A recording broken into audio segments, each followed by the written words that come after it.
안녕하세요, 우장입니다. 또 다른 로드트립을 시작해 볼까 합니다. 이번엔 시애틀에 올라가서 며칠을 보내고 그 주변 국립공원들도 들려볼까 하는데요. 오늘 바로 시애틀까지 올라가는 건 시간상 무리가 좀 있을 것 같아 이번 영상에서는 포틀랜드 근방까지만 올라가 볼까 합니다. 예전에 업로드했던 포틀랜드 로드트립 영상에서는 올라가면서 근처 국립공원을 들렸었는데 못 보신 분들을 위해 위에다가 링크 걸어 놓겠습니다.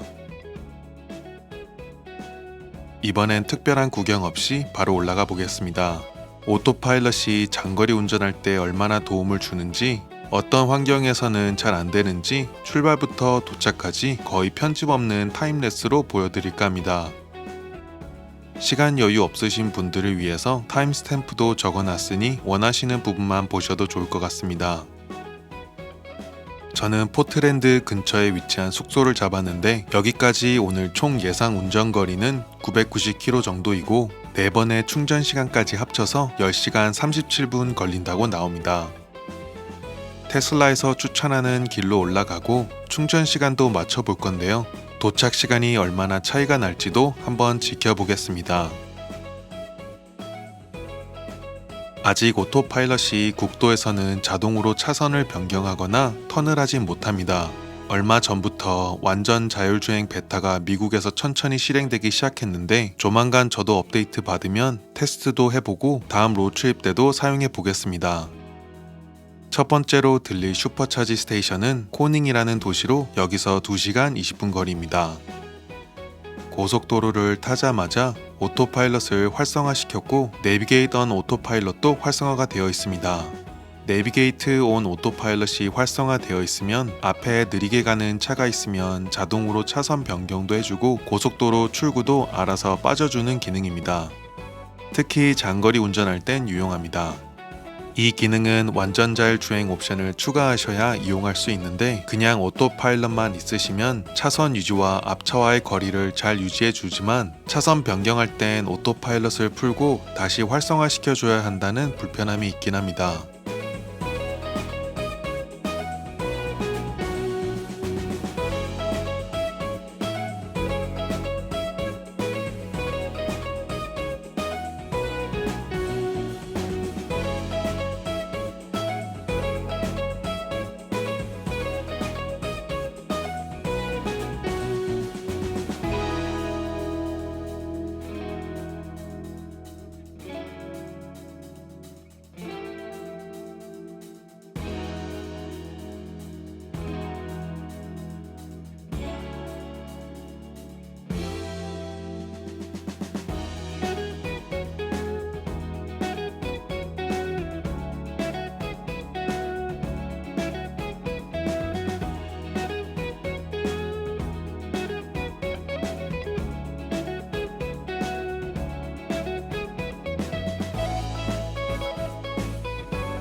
고속도로 차선이 2차선으로 바뀌면서 1차선은 추월 차선으로 사용되는데요. 그러다 보니 오토파일럿이 1차선으로 옮겼다가 바로 2차선으로 다시 옮기는 편인데 2차선엔 트럭들이 많이 있어서 금방 다시 옮기기도 합니다. 이럴 때 그냥 내비게이던 오토파일럿을 풀어주시면 현재 차선으로 잘 유지하며 갑니다.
목적지에 가까워질 때쯤 다시 내비게이던 오토파일럿을 켜주시면 목적지에 맞게 자동으로 차선을 바꾸고 고속도로를 빠져나가 줍니다.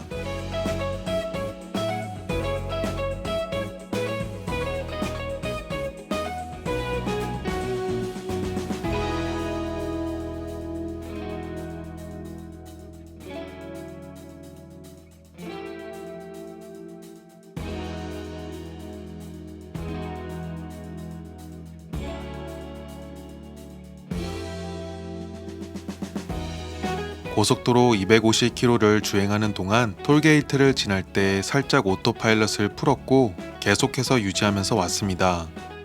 중간에 공사하는 구간도 없었고 이 정도면 고속도로에서는 거의 100% 오토파일럿이 운전했다고 해도 될 것 같습니다. 로드트립 하실 때 슈퍼차지 스테이션은 거의 고속도로 입구에 위치하고 있어서 여행하는 데 시간이 그렇게 추가되진 않습니다. 여기엔 스타벅스도 있고 해서 충전하는 동안 샌드위치와 커피 한잔하고 돌아오겠습니다.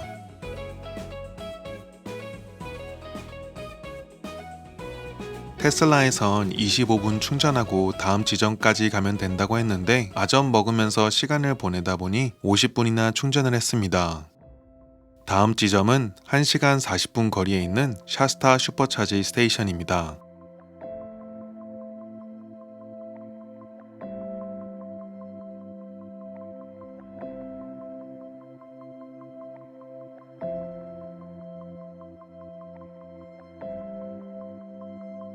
고속도로 타자마자 오토파일럿을 활성화시키고 올라가겠습니다.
도로 공사를 한다고 길이 조금 줄어들고 새로운 라인이 생겨져 있었는데 오토파일럿이 별 문제 없이 차선을 잘 유지해주면서 갔습니다.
올라가다가 테슬라 내비에서 추천한 슈퍼차지 스테이션에 금방 도착할 것 같아 다음 슈퍼차지 스테이션으로 바로 갈까 했었는데요.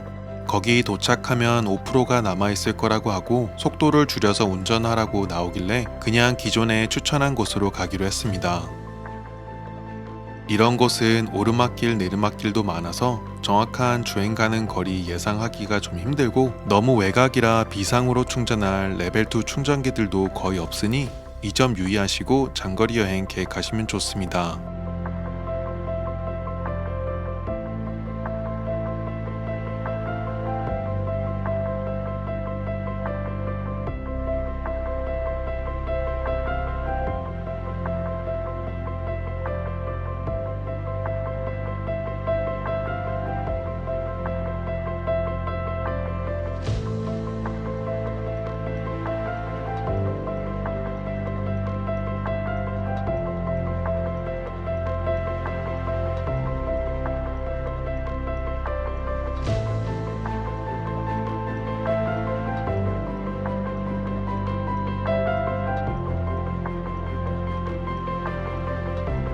고속도로가 약간 꺾이면서 오렌지 공사콘들이 보이고 갑자기 차선이 합쳐지는 구간이 나왔는데 앞차와의 거리가 너무 가까워지는 것 같아 오토파일럿을 잠시 풀고 다시 활성화시켰습니다.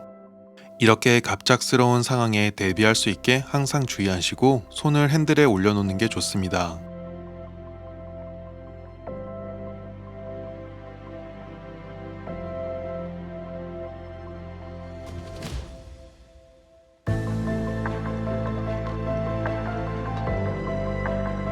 이번엔 오른쪽 차선에 붙어 있었고 공사 구간이 나오면서 길도 많이 좁아졌지만 오토파일럿이 부드럽게 잘 운전해 주었습니다.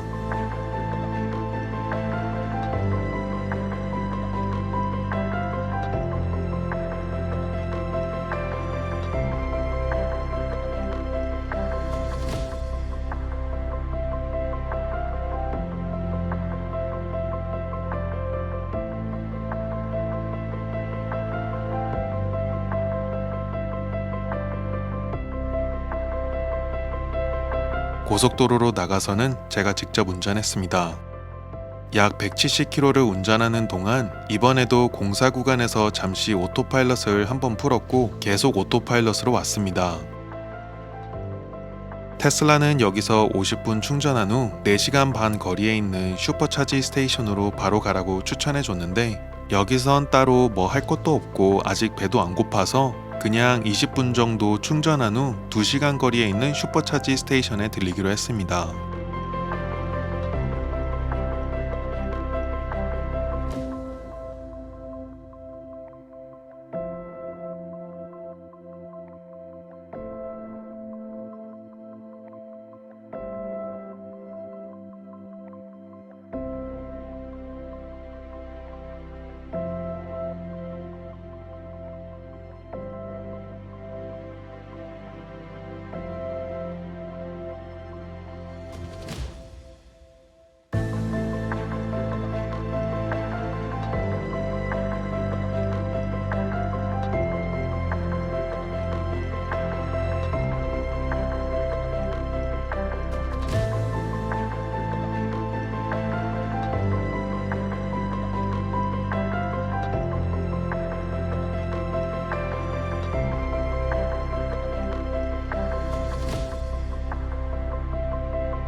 가다가 공사 구간이 또 나왔고 도로색이 달라지면서 오토파일럿이 차선을 헷갈리지 않을까 긴장했었는데 문제없이 잘 빠져나왔습니다.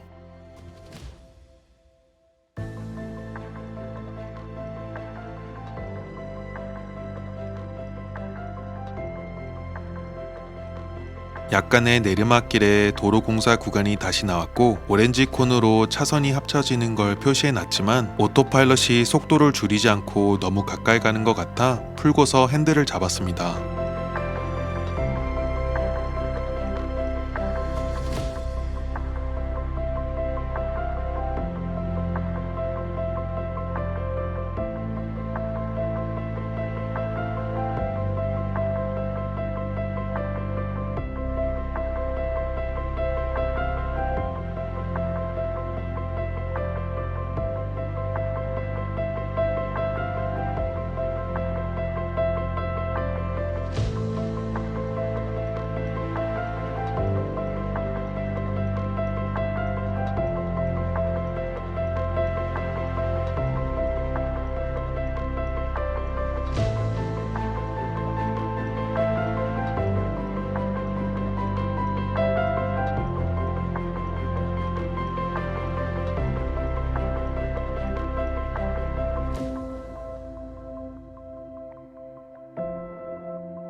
세 번째 슈퍼차지 스테이션에 도착을 했습니다. 여기까지 약 180km 정도가 되는데 고속도로에선 공사 구간에 잠시 오토파일럿을 한번 풀었습니다. 테슬라 내비에서 추천해 주는 것처럼 여기서 20분 정도 충전을 하고 올라가겠습니다. 이 슈퍼차지 스테이션엔 8개의 스톨뿐이고 버전 2이기 때문에 옆에서 차가 충전하고 있으면 충전 와티지가 반으로 줄어들어 충전 시간이 늘어납니다. 그리고 여긴 로드트립하는 차들이 많이 들리는 곳인데요. 갑자기 테슬라가 많이 몰리면서 몇몇 차들은 약간 대기하기도 했습니다. 그래서인지 테슬라 직원이 여기 상주하면서 관리를 해주는 듯 했습니다.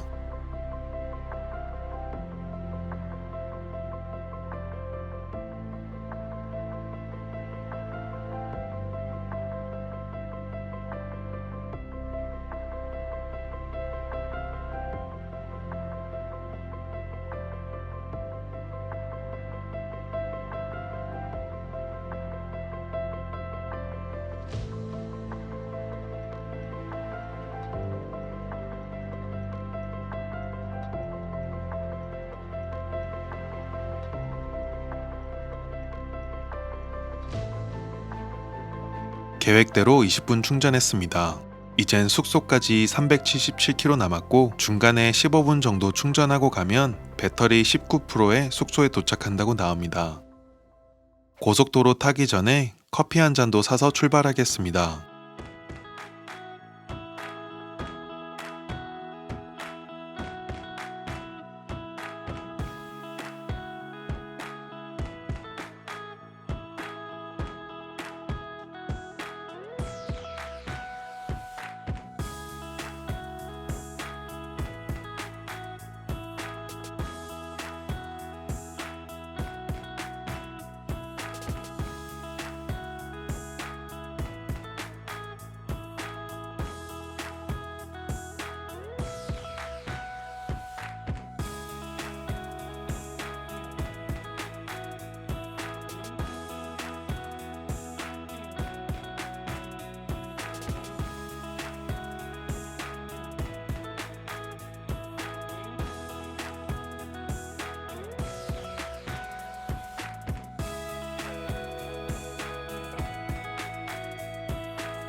고속도로 출구를 잘 찾게끔 내비게이션 오토파일럿을 켜줍니다. 이번 고속도로 구간은 약 220km 정도였고 오르막길, 내리막길, 약간 구불길도 나왔지만 한 번도 오토파일럿을 해제하지 않았습니다. 16% 배터리가 예상됐지만 도착했을 땐 배터리가 11% 뿐이었고 배터리가 20% 미만일 땐 감시 모드를 사용할 순 없습니다. 25분 충전을 했고 이제 숙소까지 가보겠습니다. 숙소 도착하면 배터리가 32% 남아있을 거라고 하니 감시 모드도 사용 가능하고 다음날 이동하기도 적당한 배터리입니다.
설정에서 디스플레이 밝기를 오토로 해놓으시면 실내 밝기에 따라서 자동으로 밝기를 조절해주고 해지기 5분 전에는 다크 테마로 자동으로 스위치해줍니다.